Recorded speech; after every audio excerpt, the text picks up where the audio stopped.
Chris Van Dahl is my guest today, and you may recognize him as the Steven Tyler impersonator in the Aerosmith tribute band Aeromyth, or you may remember him from his time in LA Guns or with the Sunset Strip band Cherry Street.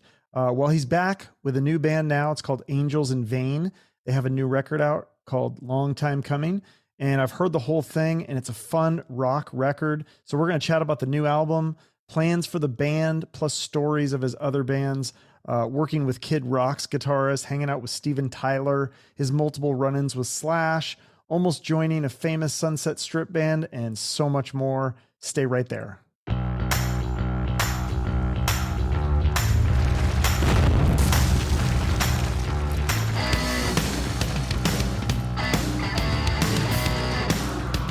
Welcome. Nice to meet you, Chris. I've been trying to get you on the show for a few years, actually, and now you have something to promote. So here you are. I love it.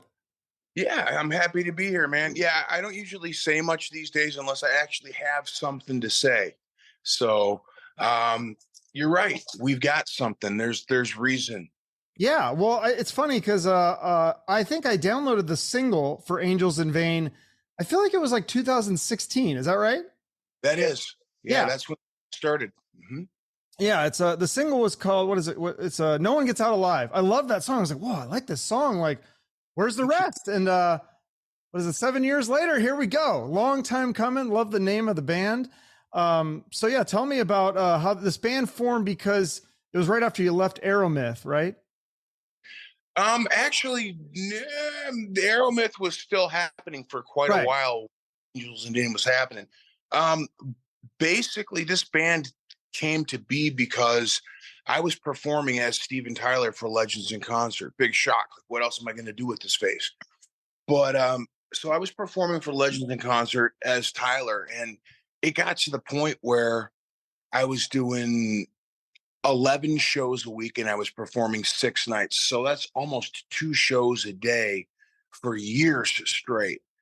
And I woke up one day and I was just like, and as much as I love what I do, you know what I mean? Because what I do makes people happy. It's the coolest thing in the world to be able to make a living singing the best rock music ever written, emulating one of the greatest frontmen to have ever existed.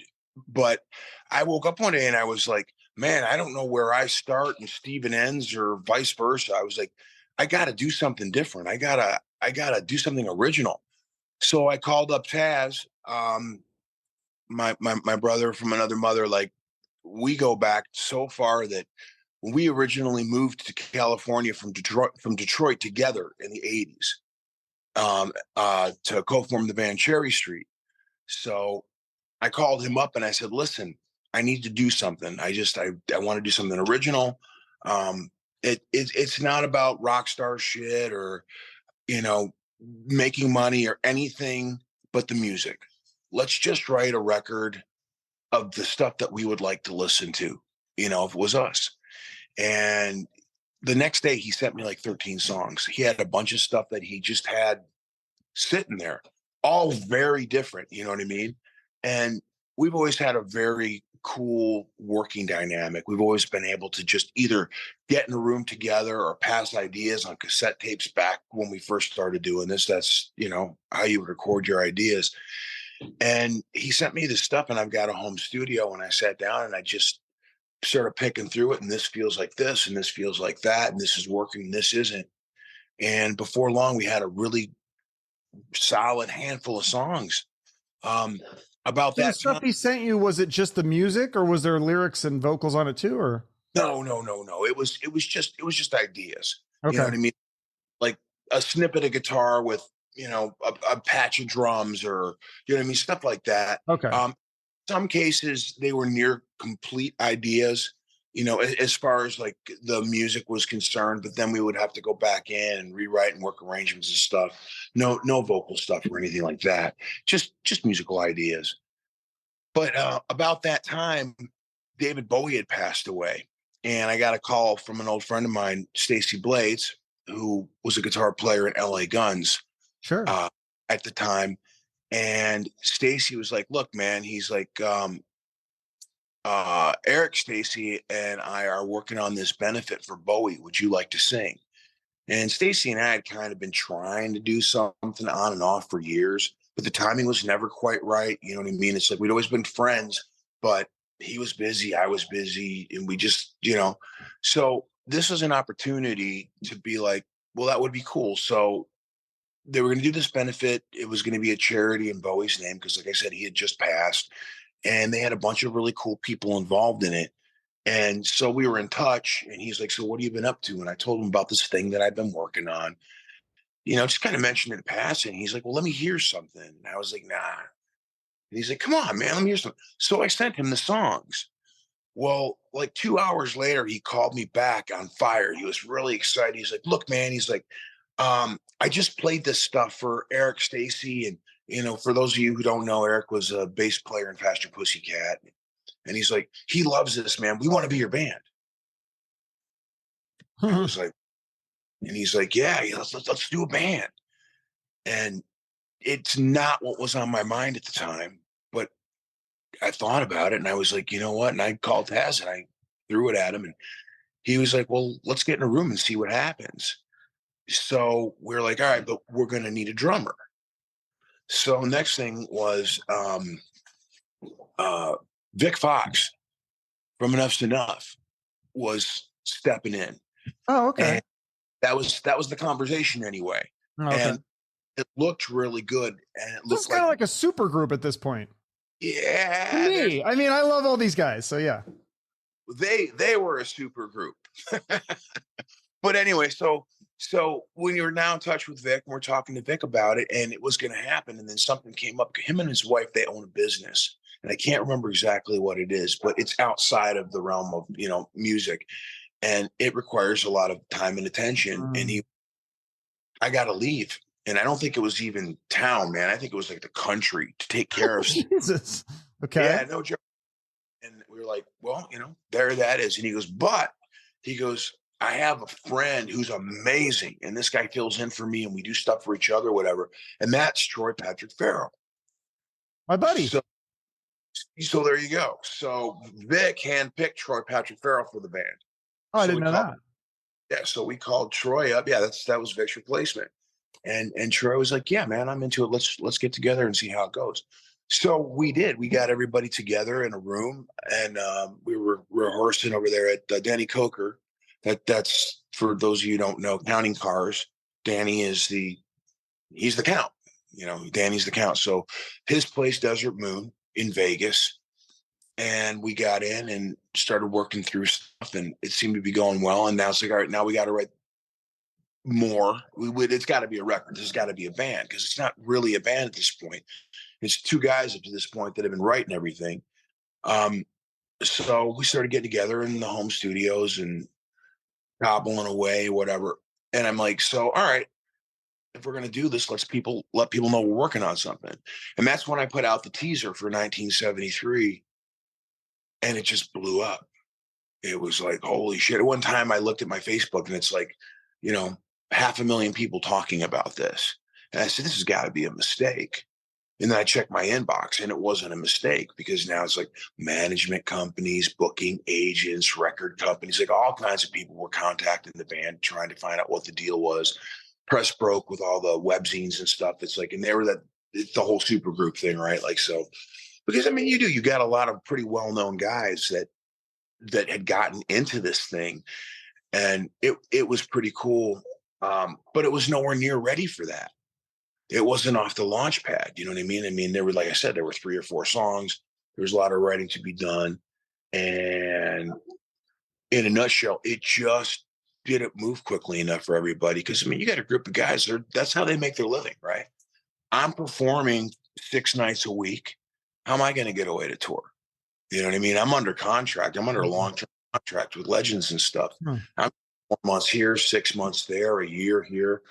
So things started to change. And from the very beginning, again, this was a labor of love. It was never about rushing to get a record out to make somebody a living or to make somebody else happy. It was about the music. So I don't know. It took years because everybody's been busy, but here we are. I promised it would get done at some point, and it's done. And it launches April 7th. For those of you that don't believe me, actually, oh, there's the back cover for that. Yeah. But yes, there No, you it's have it. great stuff. I got to listen to advanced copy. Obviously, you can hear the single 1973 and No One Gets Out Alive. And I think there's a couple other ones that are already out on Spotify.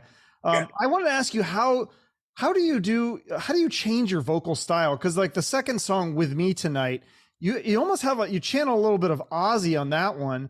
But then other times I feel like it's more like the 1973, that reminded me more of like Rock's Gang. Like you kind of got the raspy kind of bluesy style. Like how do you it's still you singing on every track, right? Yo, yeah, that's me. Yeah. Yeah. How do you Everything. change your style like that? Yeah. Okay, so I guess that just comes down to influence. Like I said earlier, I'm writing for the song. There wasn't there wasn't a bullseye or an objective, and we didn't set out to write this kind of music or that kind of music. We just set out to write great music. We wanted it to feel good. So as we worked through this stuff, Taz and I, music would speak to me like this, and that's the way I approached it. And I'm such a huge fan um, of not only different artists but different types of music that I just have never really been locked into any one thing. I mean, I consider myself a rock singer. My favorite stuff is the old school classic rock stuff. You know what I mean? My heroes, my inspirations, going back from like Sabbath, you know, in the Ozzy and even the Dio days, because Ronnie was amazing. But um, Led Zeppelin, of course, Aerosmith, um, the early Kiss records, you know, I mean, just where all this stuff came from. And back then, there weren't any rules. You got to remember, like, those bands didn't sound alike. They were completely independent of each other. And I grew up listening to and singing in cover bands, performing all this stuff. You know, I remember the first time I heard Appetite for Destruction, and I had the same reaction. I was like, wait a minute, is this the same guy? That's what I was going to bring up the exact same example. Yeah, it's so easy. You're like, wait, this is a different singer, right? Right. Yeah, I see you on a Sunday. You know what I mean? And then you've got the top of the range, and you're right. like, go from Nazareth to, I mean, you know, just so many different bands in the early eras with like a baritone vocalist or whatever. So, I mean, I'm not comparing us to Guns N' Roses by any stretch of the imagination, but if you were going to say what's that record like, and you had to choose something, I'd say the approach was probably the same. Axl was writing for the song, and he's got the range and he's got the ability to move from here to here, and that's kind of what's going on with this record. You Yeah, know, because like that's another one where the vocals sound completely different. That's just like another sign of the range, I think, on your vocals. well, I mean, I got a box of crayons, man. I've got all the colors, black one and the white one. I mean, there's a little pink baby and some green and some blue and some, you know what I mean? Yeah, And that's the thing about it. That's the cool. I mean, music is still art. So yeah. uh, yeah, I mean, so I guess I hope there's something for everybody there. You might not love everything, but I'm willing to bet if you're a music fan, if you're a rock music fan in particular, you'll find something on this album that you can sink your teeth into. Yeah, it is. It's eclectic a little. It's got a ballad, If Only is the kind of a ballad, slower song, and then Don't Want Love. I feel like that's like poppier, catchier, kind of a splash of punk. Almost kind of reminds me a little bit of like a lit song or something. Interesting. Yeah. They would dig that. That's really funny, and I say that because before they were lit, they were a band called Razzle. Razzle. Yeah, didn't you play with them or something? Yeah, well, I was in a band called Boneyard, and we actually shared a rehearsal space for quite a while. And before that, when I was in Cherry Street, we were always a lot of camaraderie between the two bands. So like we all came up together, sort of in the same scene. Yeah, tell me about Boneyard because I've heard you talk about it. I couldn't find anything on that. I found Cherry Street, but Boneyard, you said that could have been like the next Guns N' Roses. Like, what year were you in Boneyard?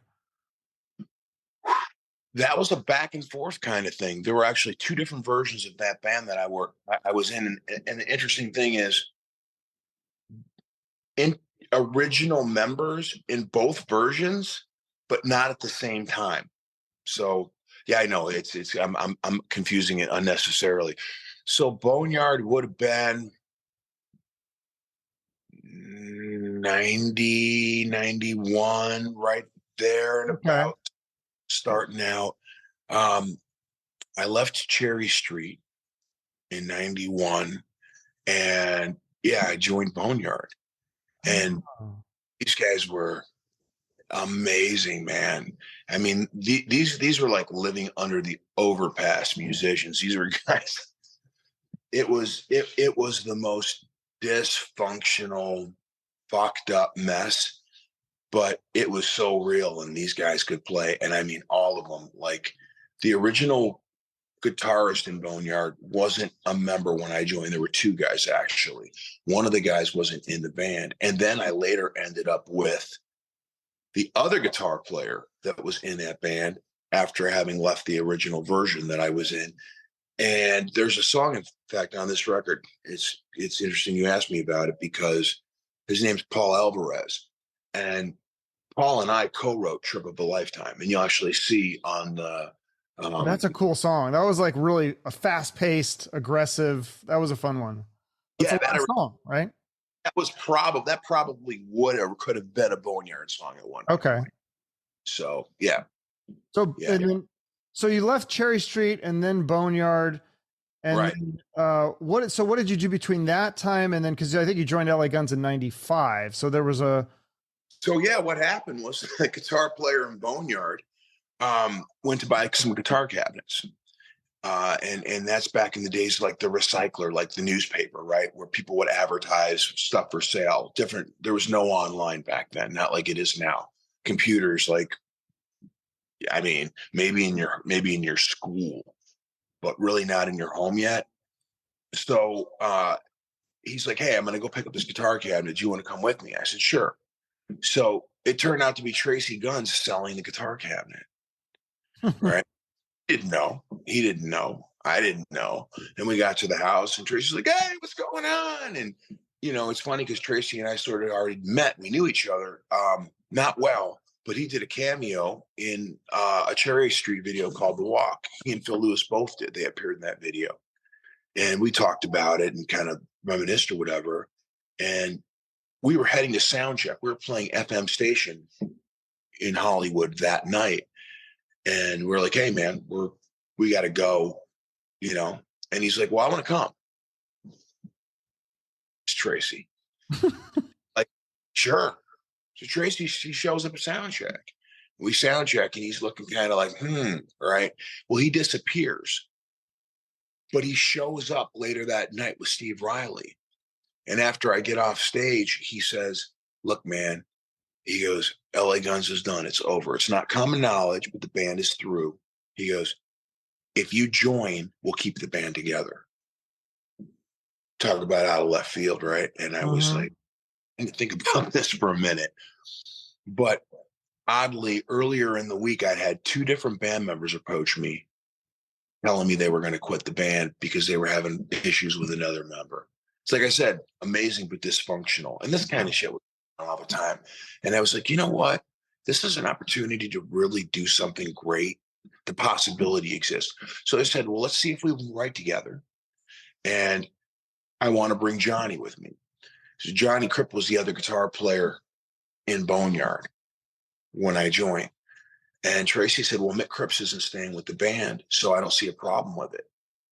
So the conditions were met immediately. I went to his house. The first song we wrote was Give, which is actually on the American Hardcore album. And we were like, this can work. And that was the start of my being in LA Guns.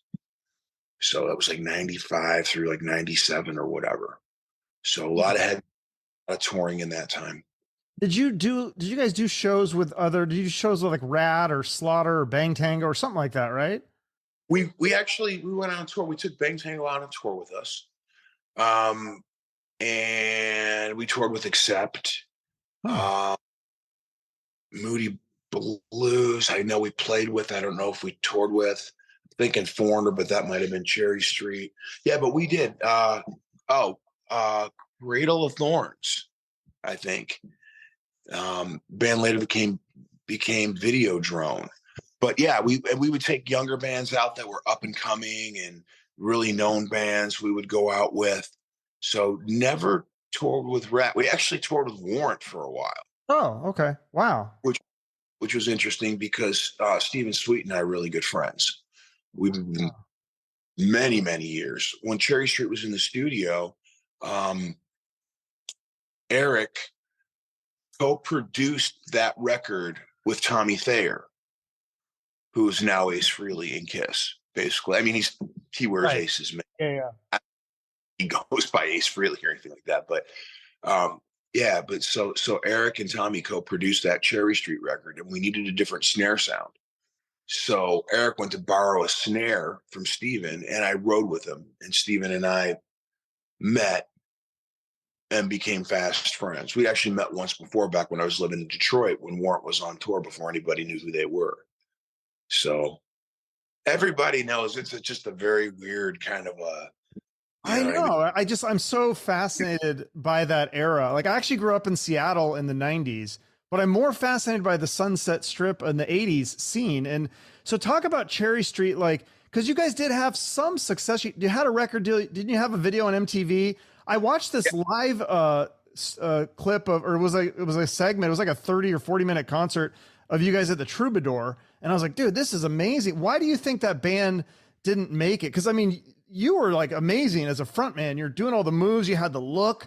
The guitars were loud. I mean, it's looked really cool. Why do you think it didn't have the success that, like, say, a Warrant or a Ratt had? Well, I guess coming from Seattle, you probably know the answer as well as anyone. Was it just timing? Because God gave us Alice in Chains and Pearl Jam, and I mean, my God, Andrew Wood, just so many amazing bands coming out of Seattle, and people were ready for a change. They were tired of it. But you talk about a modicon of success, and that's definitely a part of my history. But this is the past year, like Cherry Street, Yeah. re-released Cherry Street. Can you see that? Am Oh, I? you disappeared. Oh, that's I getting don't weird, know. man. What's going on there? Hey, Oh, there we hey, go. Hey, that's better. it's a magic trick. Look, disappearing. Re-released. There's another one. How many did you, because they had a couple without you. Like, I remember, I think Mark Torian sang a couple songs on one album. Yeah. Did you do 3 with Cherry Street? I think it was 2 albums and maybe 2 demos. But that stuff just keeps finding its way to the surface, and it keeps getting released as records, if not by the actual company that has the right to release it, or as close to anybody, which would be Paris Records, because one of our guitar players, we founded that record company with Cherry Street. Nobody would sign the band. So we invented a record company, and we put out the record, and we outsold a bunch of other artists. And then the record companies went, wait, how are they doing this? You know what I mean? They're getting placement in all these record stores, and they're getting window space in there because people wanted it. They were buying it. And then we finally got a record deal. Like, we got a legitimate record deal in the early 90s, but by then it was too late. It was done. That music was on the way out. There was a stigma attached to it. But I feel fortunate because, like, I left the band, and there was a plethora of great guys. Like, Helix frontman came in, I guess, for a while. I think they had the Rock Skin guy. I can't remember if he was going to or did, but I think maybe Jason McMasters. But they had some really good guys come in after I left the band. So it was like, oh, right on. We must have done something right. Yeah. What was your highlight in that band? Because I know you guys got a star at the, you were the first star at Gazzari's or whatever, which that's kind of cool.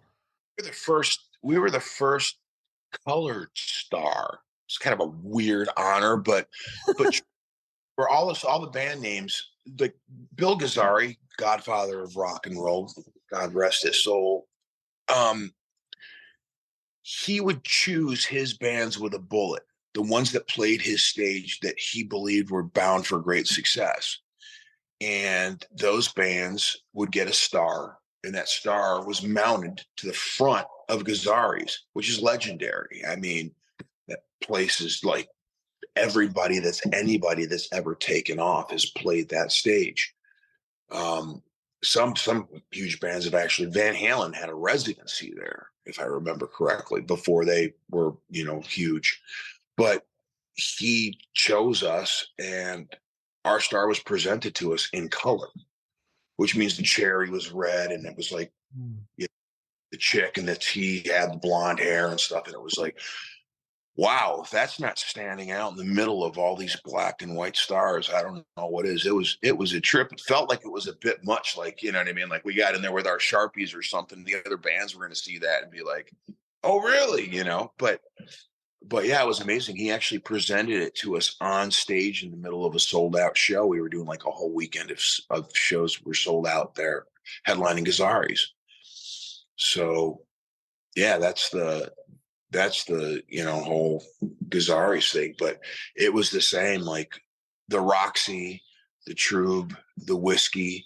I think the first time I met Slash, we were getting ready to hit the stage at the Roxy, and I was running late to get on stage. The guys in Warrant were introducing us, which was cool. So I'm not paying attention, and I'm backstage and I'm running, and I ran right into this guy, man. I bowled him over, and he had a whole like thing of beer, like a Rubbermaid full of ice, and just knocked it out of his hands. And I'm like, shit. And I'm on my knees, and I'm like grabbing the beers. I'm like, sorry, man. He's like, don't worry about it. Go, go, go, go, go. And I look up as I'm putting the beers into and it's Slash. Was this, what year was this? Was it after they were huge? Oh, yeah. Wow. Oh, yeah. Huge. Like, what are you in public? That's huge. Yeah. No, everybody in the world knew who Guns N' Roses were. Yeah. 90? Wow. Maybe, yeah, like 90. And it was so funny because after that night, I was at Jeff Pilson's place. For those of you that don't know, Jeff Pilson, bass player for Dokken and Dio. Now he's doing Black Swan and Foreigner, I think, right?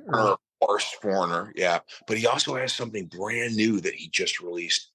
And I'm feeling the shame because I can't think of the name of it. And he's my buddy. But Google Jeff Pilson and what he's doing will come up. But best guy in the world, Jeff. But he invited me to a party, and I was at the party, and Ronnie James Dio was there. Like everybody was there. Don Dokken was there, but Slash showed up. So you imagine this whole night goes by. It's the end of the evening. There are like 4 people left. It was like Jeff and Slash, the girl that Slash was there, he was there with. Her name was Kim. I knew her from years before, but there's like nobody left. And we're sitting on the floor and we're all talking. And he looks up at me and he goes, "You don't remember me, do you?" I said, "Excuse me?" I said, "You're Slash." Because that's not what I mean. He goes, "You don't remember me." He goes, "That hurts my feelings." I said, "Are you kidding me?" He goes, "Yeah, we met." And I didn't even give him a chance to finish. I was like, "Yeah, at the Roxy, I ran you over backstage." He goes, "Oh, you do remember." The fact that he remembered that tells you something about the kind of guy Slash is. And this is back when he's drinking and drugging and wow. He didn't remember that night after the fact. I can tell you, I got so many stories, man, about that time period and those guys. I was house sitting for Pilsen, and that's where Slash, later I found out, that's where he came when he wanted to decompress, when he needed to get away from the world. He would show up at Jeff's house. Oh, I didn't know they were friends. Interesting. Oh, yeah. Yeah. Everybody's friends with Jeff. Jeff's the most lovable guy on the planet. But I think I was dog sitting for him. And Slash showed up, and we had this whole crazy night. Well, I had this watch. I was in LA Guns at the time. And it was really cool because the front cover of the watch was a cylinder from a 38. So it had the holes with the butt. And he just loved the watch. So I gave it to him. And I found out years later from his girlfriend at the time that watch, because it was a piece of crap. I mean, it was junk. It was costume jewelry, but it was cool. it kept falling apart, and he kept paying to have it fixed and put back together and fix and put back together.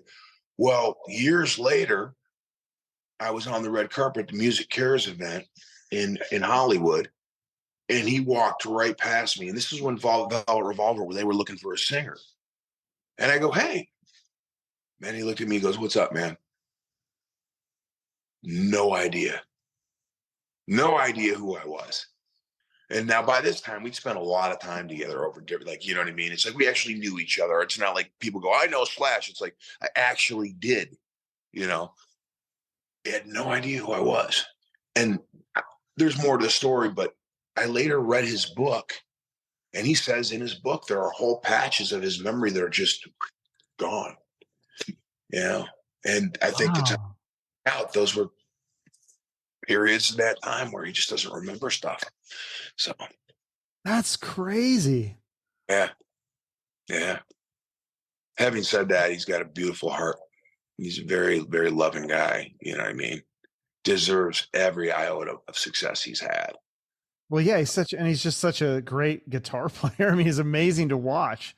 Yeah, I know. You know that. See, that stuff to me, in my mind, it's a given. It's like I don't think you get there without that level of that something, that unquantifiable.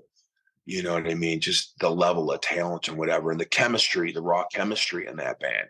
But as a person, you know, it's like I've met guys that I loved. Like I love their music. 'Cause I'm a big music fan. Sure.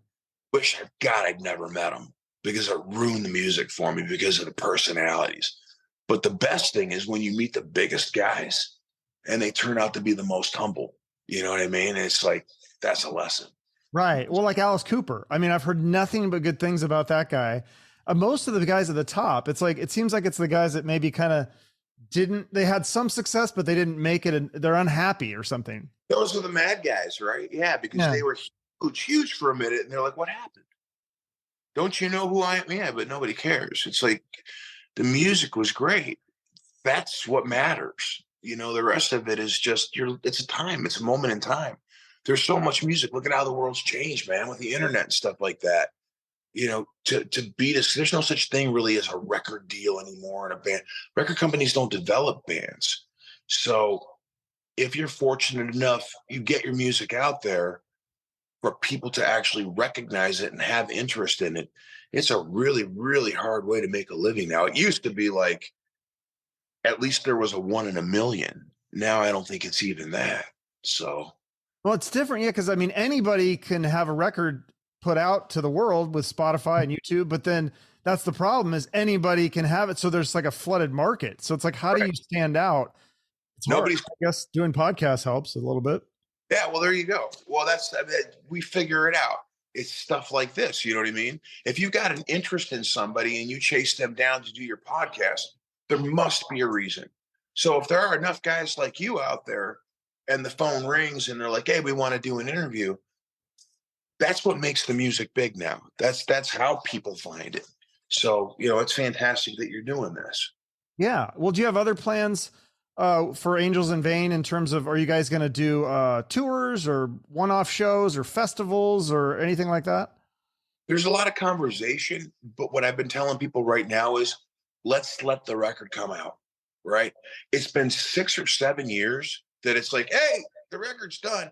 And to be fair, we had the pandemic, right? So we had like a 3 year period where the world got really, really weird. There wasn't even really a possibility of touring, you know, and that's Sure. how bad now.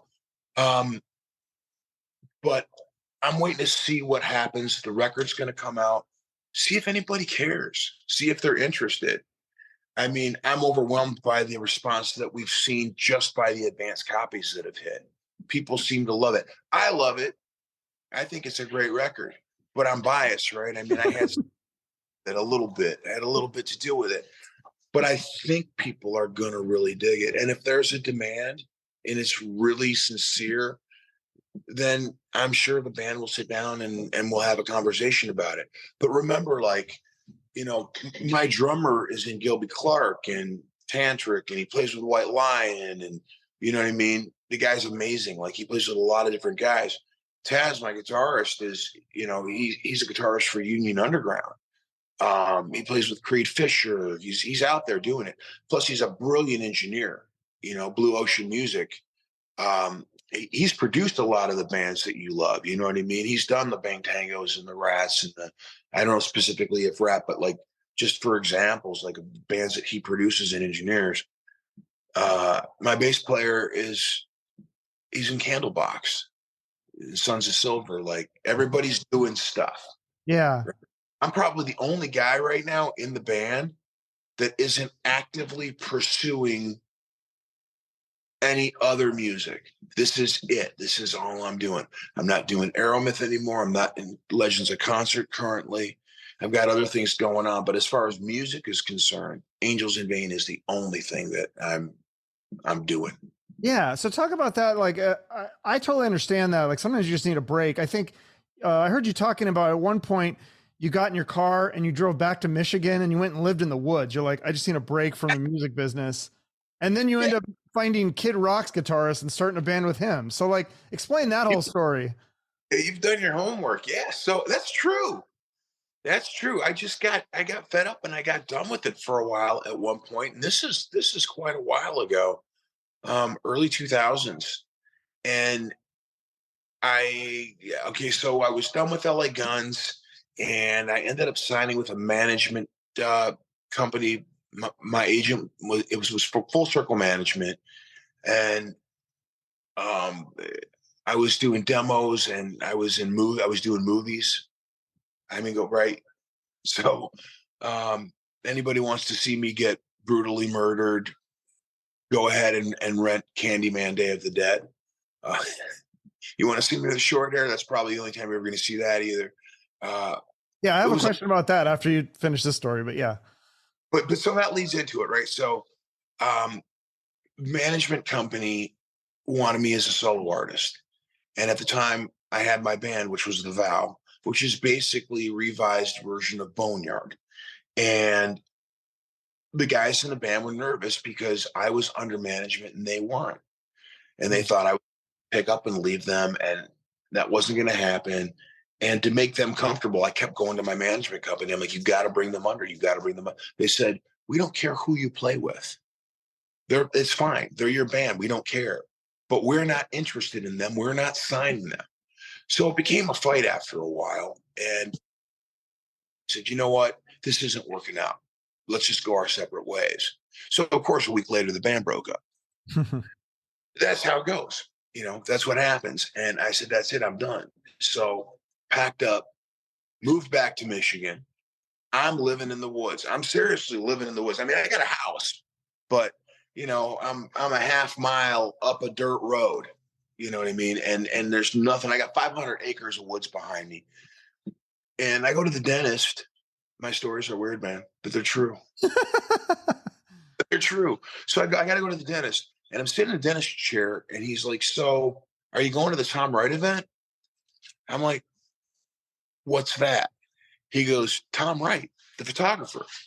I go, okay. He goes, look, man, he goes, Tom Wright is the photographer that traveled with the Rolling Stones and the Faces with Rod Stewart and Led Zeppelin and The Who. And the old Grande Ballroom down in Detroit, when it still existed, he was the photographer that shot all those bands and the Eagles. And he's like, well, he's doing an exhibit here in town tonight. All the photos that the world has never seen. I was like, we're in the middle of northern Michigan. We're like up here in the thumb. It's like 6 months of winter and 6 months of road repairs. And this is where he chooses to do it. I'm like, yeah, I'd love to come. So we end up going to this thing. And afterwards, there's an after party at this club called Ground Zero.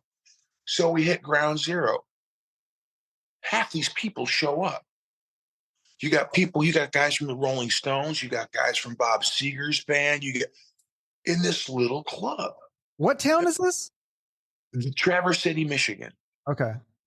All right. It's a resort destination for a lot of people. It's beautiful, okay. Man. Okay. So all these people are there, and my wife's had a few. So she's like, my husband was in LA Guns. need to go sing. And that's not her way. She's not that person, right? But we were having a good time that night. We were cutting loose or whatever. Sure enough, 15 minutes later, all these guys from these bands are on stage. Someone steps up to the microphone and they say, hey, we hear there's somebody else. Da, da, da, da, come on up. So I got up and I ended up singing a couple of Seeger songs, right? Seeger's guitar player was, and what a great experience. Well, there was a guy there named Dodd Russell, and Dodd owned Tribal Motorsports. They make custom motorcycles. And turns out Dodd's best friend his whole life growing up through high school, whatever, is Kenny Olson, Kid Rock's lead guitar player. Well, apparently Kenny had been looking for the right singer to do something original. Dodd calls Kenny. Kenny comes back into town. His parents live a mile up the road from me in Traverse City. I get the phone call from Dodd. Kenny's in town. He wants to meet you. Here's his address. I was going to be there, but my dog ran away and I got to go chase my dog. He's in the woods. Also true. Like, this is how clearly I remember it. So jumped in the car, drove over there, knocked on the door. Here's Kenny Olson with a beer in his hand. Hey, brother, come on in, man. So that night we ended up sitting around a campfire with acoustic guitarists singing songs, and that was to start a Pack of Wolves. And that's the band that Kenny and I formed. He quit Kid Rock to do that band. And he didn't tell Bob, who is Kid, right? That's his actual name, is Bob Ritchie. He didn't even tell Bob he quit. He just stopped showing up. I'm like, you really think this is a good idea? You know what I mean? He's like, yeah, man, I got to do something different. He goes, this is killing me. I got to do this. This is what we're doing. So I brought in Adam, Camelbox's bass player. Adam and I originally met when I was on tour with Cherry Street, and he's the bassist for Legs Diamond, another 80s. They're real, really into that stuff. So Adam becomes our bass player, and Shannon Boone, the drummer for the Holland Diablos, who's actually, I think he went on to join Puddle of Mud. I don't know if he's with them now, but that's our drummer. And we locked ourselves away in my basement, and we wrote a record. I think we wrote 2 records worth of material. We bought Pooch Van Druten, who was Kid Rock's engineer, Ted Nugent's engineer, Kiss's engineer. We brought him in to actually record the record with us. We built a studio in my basement, and we recorded the record. We did our first show at Ground Zero, which is the place that I told you about, where the Stones guys. And it was taken off. And then the red tape started. The Kid Rock camp wasn't happy about what was happening. Obviously, I don't blame him, but it got weird, and it got weird quick, and that kind of put a kibosh on the record. And the specifics, I mean, I don't know how much I actually know about what really happened there. But long story short, that record is just sitting in a drawer, and it's never been heard. And that may come out at some point. I ran into Kenny a while ago. We were on a plane together, and he's like, hey, we should put out that record. We haven't talked about it since, but, it's a cool record, man. So at some point, I think it might see the light of day. That's just, yeah. So many bands and projects you've been a part of. Jimmy Crespo, that was another one that you were, Jimmy Crespo project. Was there other ones that you tried out for that you didn't get? Like, I know I heard you say you almost maybe were going to be the singer of Bang Tango for a little bit. Did you try out for like Ratt, or I'm trying to think of like Skid Row? Did they ever have you try out, or any of those other bands? Circle, right? Okay, so the incestuous circle of rock and roll. All right, let's see. So Jimmy Crespo, yeah, Jimmy's the reason I moved to Vegas from California. He's the reason I'm here, so I have him to thank for that, which is worked out. You're in Vegas now? I'm in Vegas, yeah. Okay. So with Troy. So Troy's in Vegas. Right? So here, I'll show you. Well, no, I can't, because I get this stupid background on and I don't know how it works. But I was going to show you where I'm at, because you can see the strip from my house. Oh, that's awesome. Yeah, it's pretty cool. But yeah, Jimmy's the reason I'm in Vegas. That worked out beautifully. I love Jimmy dearly. So yeah, the Jimmy Crespo project, we did that for a while. And Kyle from Bang Tango was our bass player, right? Mm-hmm. So Kyle, 2 times I call him. we toured together before when I was in Guns. And he thought of me because he'd been talking with Mark about reforming Tango, and it just wasn't working with Joe for whatever the reason was. And I've always been a big Tango fan. I love the music and stuff. And we actually got so far as, Kyle and Mark and I came over to my house and we sat down and we talked about it. And I even tracked some material because I was like, how well can I sing this? And it came out pretty well. And so I sent it to him and we were making a plan. And then the Legends thing just was like, and now you're gone for 4 months, and now you're gone for 6 months, and now I was like, I have to make a choice between being the step-in singer for Bang Tango with no idea if there's going to be a future. And I'm not opposed to putting it on the line. I take chances. I've been doing it my whole life. You don't get anywhere, if you're not willing to take chances. But this was a little different because they didn't even know if they wanted to be Bang Tango anymore. So we just put it on hold and remained friends, and it just never happened. And I know that there was a reunion with Joe, and I think that's great. And I wished it had worked out, but as I understand it, it just, Joe has his version of Bang Tango. He's always been doing it, like whether it was original members or different guys that he just found to do the band or whatever. He's kept the band alive, the name alive, and he's been out there touring on it. He never stopped. So, God bless him. So, all right, that's the Bang Tango story. So, yeah, that was in the offing. I talked to Juan about Ratt, but interestingly enough, that was more kind of like I was hit up to do a TV show. And this happened like 3 times where, I've been approached to do reality show about like what it is I do, whether it be, Steven Tyler, Legends of Concert, the bands that I've been in. There's some interesting stuff there, I guess. At least people find it interesting. And I was like, all right, so what would be kind of cool? And I thought about it and I bounced off one. I said, maybe we do a version of Ratt, or we do a Ratt audition, or we do, you know what I mean? Because they weren't playing with Steven at the time, and I know Steven. I love Steven too. We don't know each other well, but I mean, him and Tracy grew up together. So I was there for his 30th birthday or whatever. And I've seen him a handful of times since. My guitar player from Aeromyth was in the Stephen Piercy's Rat Bastards. So yeah. It's like I said, incestuous circle or whatever. But so we talked about it. And it just never came to fruition. It never happened. It was a fun idea. I played bass in Love Hate. Yeah, I think I heard you talking about that. That's interesting. Yeah. And at the time, I think like before going into, well, it's funny. I played bass in Love Hate and Jizzy sang for LA Guns. But right before we started touring, getting out, doing shows and playing Love Hate, Jizzy left his own band to sing for Ratt. So Jizzy went to sing for Ratt, and now he's singing for Quiet Riot. Yeah. And he's doing side. Yeah. I was a huge Love Hate fan, man. When I was a kid living in Detroit, it was like the Blackout in the Red Room record was it for me. Like I had it before anybody knew what it was.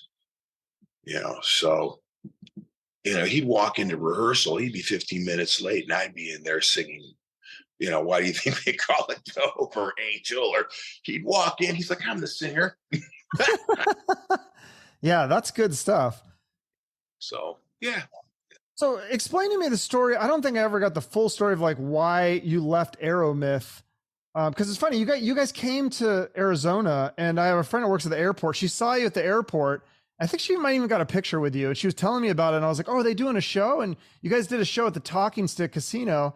So I show up the day of the show like an idiot, and I'm like, oh, I'm going to go see Aeromyth. They're like, yeah, that's sold out. I was like, it's sold out? Why? Like, you were selling out places, and then I never got a chance because obviously the band broke up. So was it you were just sick of, like you said, you didn't know where you began and Steven Tyler ended, or what was just burnt out?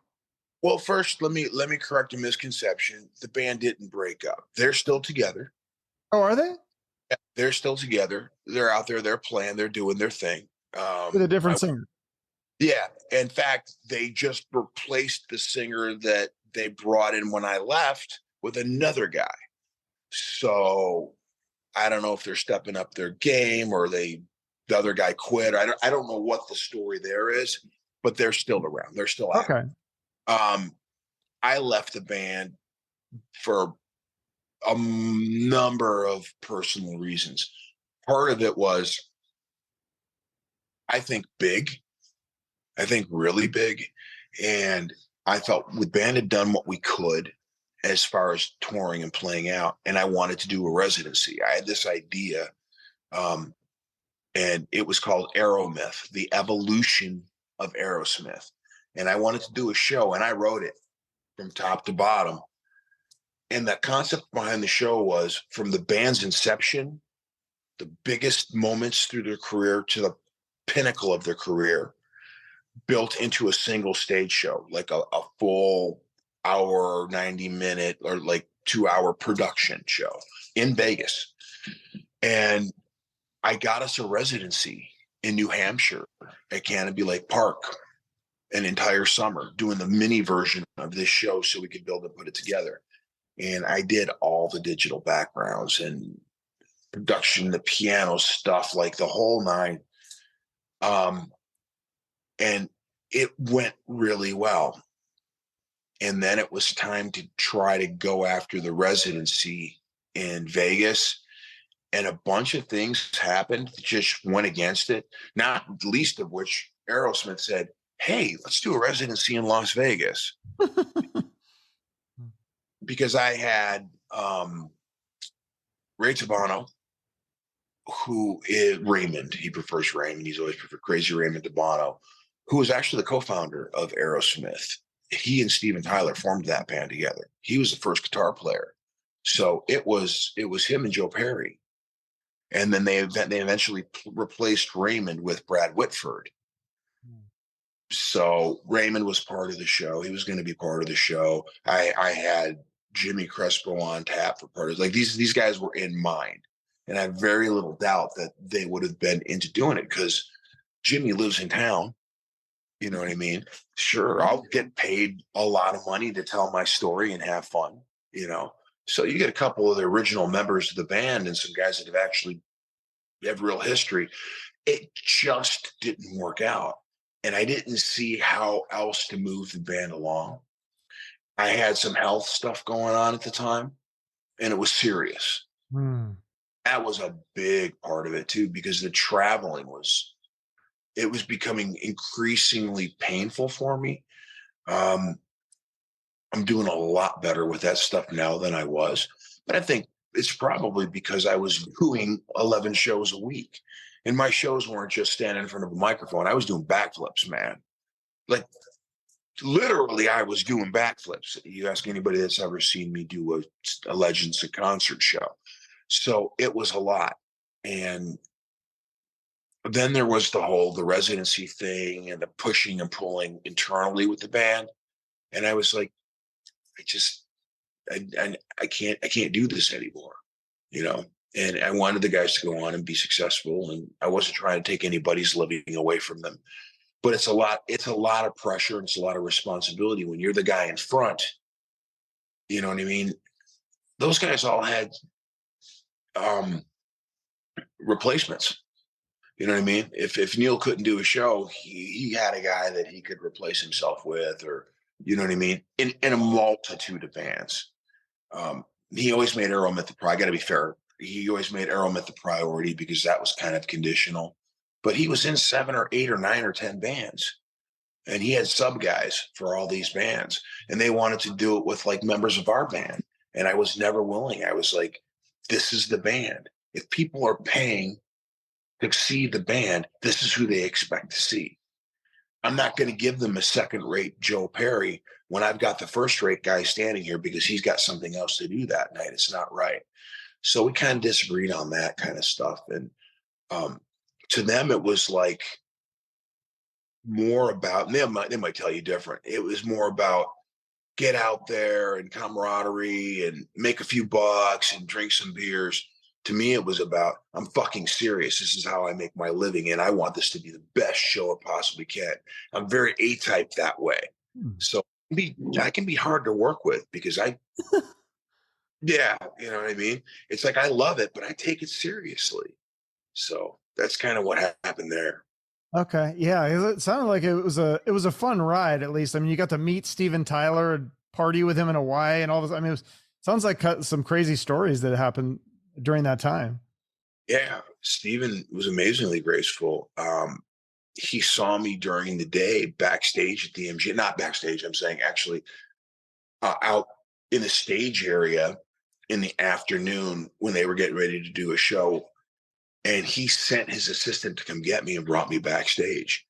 And we spent a lot of time together. And after the show, he invited my wife and I out to Hawaii, where he had just bought a place, and for New Year's Eve.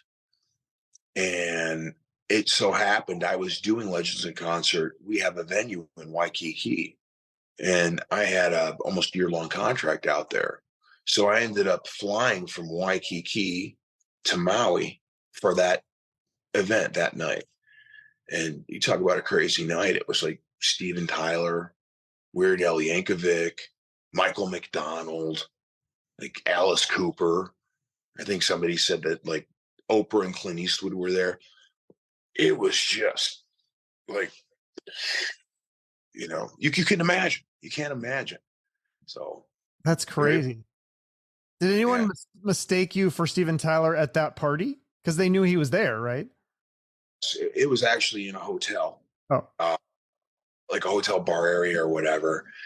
And yeah, Tom Arnold, like as in Roseanne, Tom yeah, Arnold yeah. came up, started babbling. And when I say babbling, I'm not going to get specific, but he started telling me all kinds of stuff that he shouldn't have been talking about. And Mr. Arnold, Mr. Arnold, Tom. And he went, "Ugh." And he looked at me, and he really looked at me for the first time. And he goes, "Oh God, oh Jesus, oh shit, oh fuck, oh shit, shit, shit, shit, shit." And I said, this conversation never happened. And he wandered off.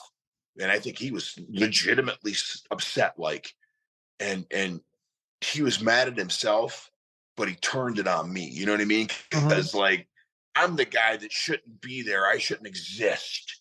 You know what I mean? What in the hell is this guy that looks just like Steven Tyler doing is Steven Tyler? But I'm thinking to myself, have you ever met Steven? Because if you met him, you'd know. I mean, his kids knew I wasn't. Well, actually, Taj sort of fell for it. Um, that's another story. The day Steven had me backstage, he put me in his makeup chair and called his son up and hid behind a tapestry in a closet. And I turned in the chair, and Taj was standing there. And I go, Taj, I said, Daddy doesn't feel like himself today. What do you think it is? And he goes, what the? And then just tears like rolling on the floor, man. It was really funny. That's hilarious. But didn't that get annoying too? Because like you couldn't even walk down the street. Like people thought you were Steven Tyler, and you're like, no, I'm not. And then they're like, you're just an asshole. You won't take a picture with me. And Yeah, I call myself the present that's not under the Christmas tree. I'm socks, right? Like people are like, it's Steven, it's Steven. Oh man. You know what I mean? It's like I got my favorite present. I open it and it's socks. That's me. I'm socks, right? oh, But yeah, I mean, it would happen all the time. And I would tell people, but I basically tell you once, I'm like, hey, listen, I'm not Steven Tyler. People don't care. They want to believe what they want to believe. They're so excited. They want to believe they've met Steven Tyler. And if I'm not gracious about it, what happens is Steven's an asshole. You're just an asshole because you don't want to take a picture with me. And I don't want anybody running around thinking Steven's an asshole because I didn't have time to stop and take a picture. But I tell them the truth. I've always been honest about it. I've never taken advantage of it, really, except that one time at the airport, I was running late and they moved me to the front of the line. hey, Whatever. So quickly, I mean, but seriously, everywhere I went, when that changed during the pandemic when I was wearing a mask.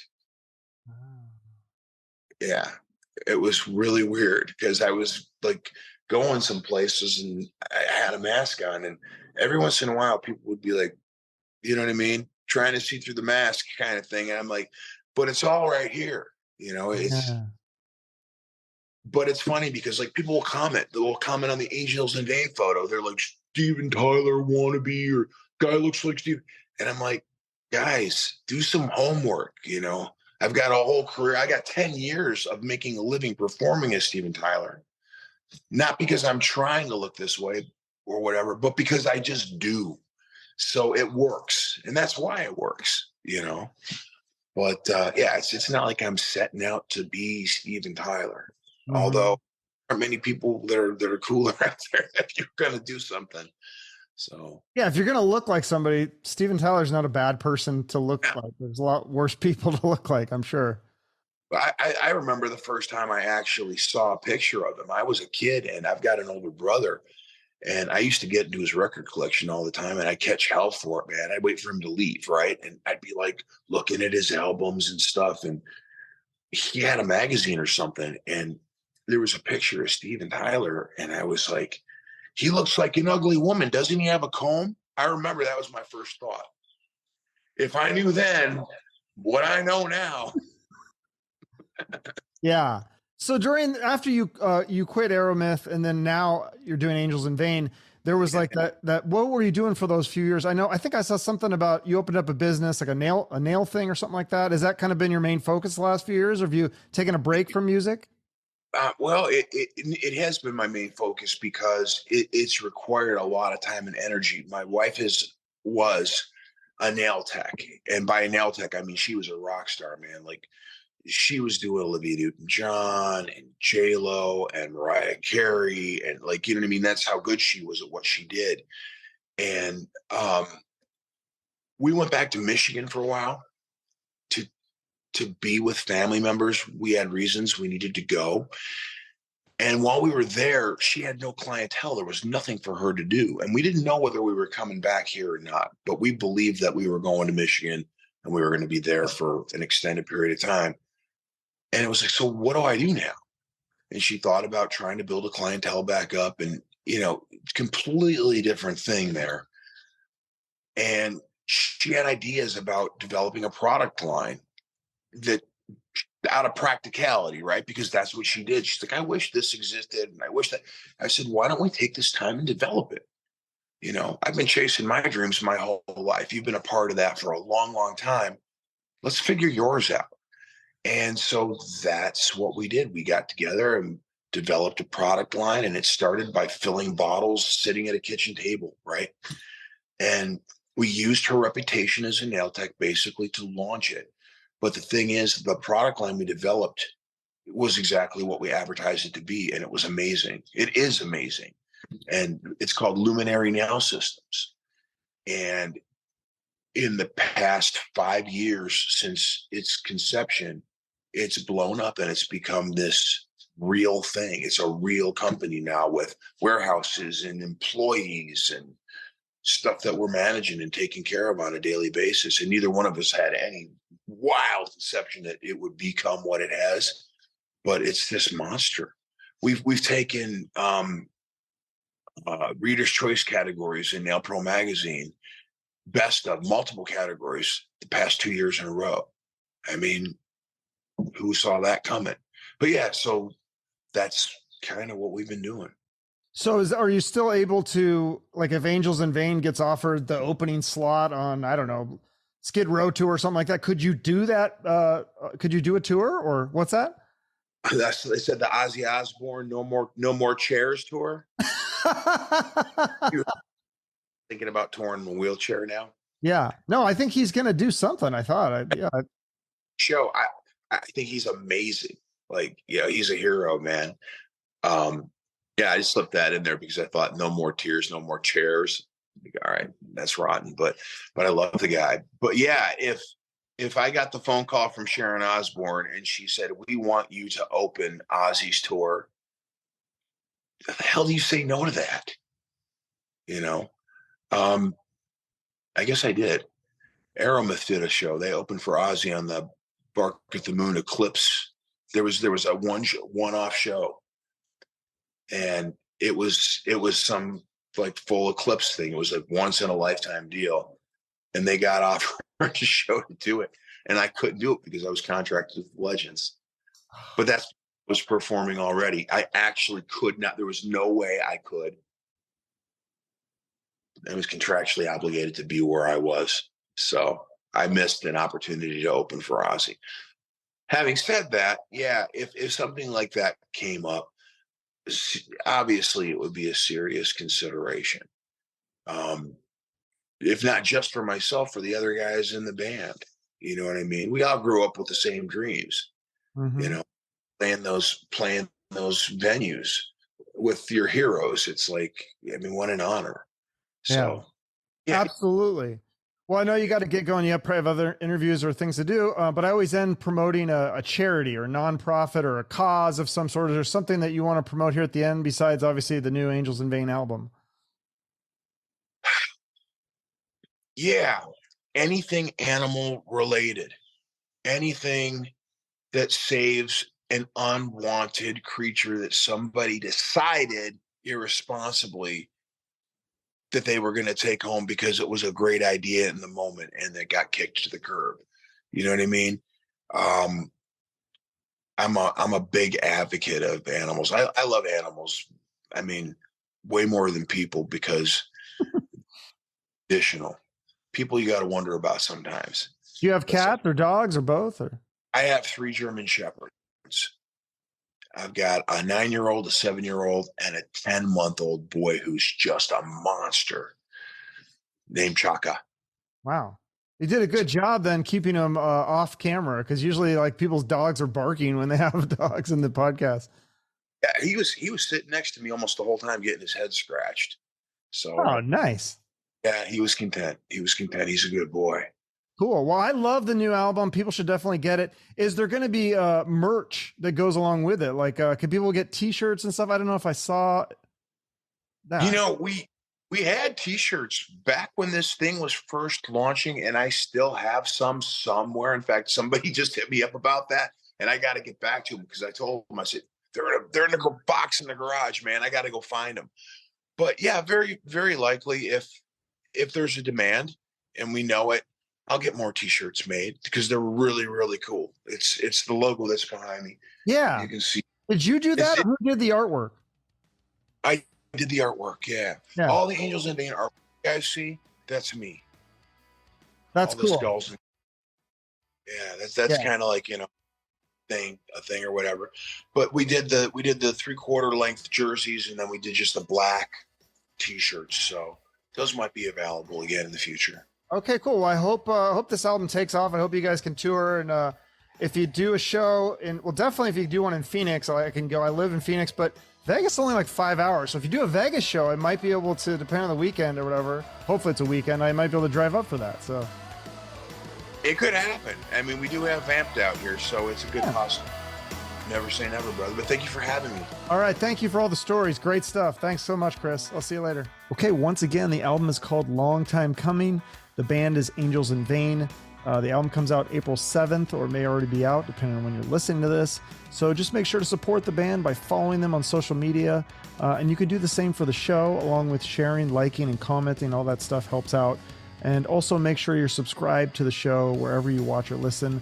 I've got a couple big names coming up that have been trying to get on the show for years, and they both finally happened. So stay tuned for that. Thanks for watching or listening. Have a great rest of your day, and shoot for the moon.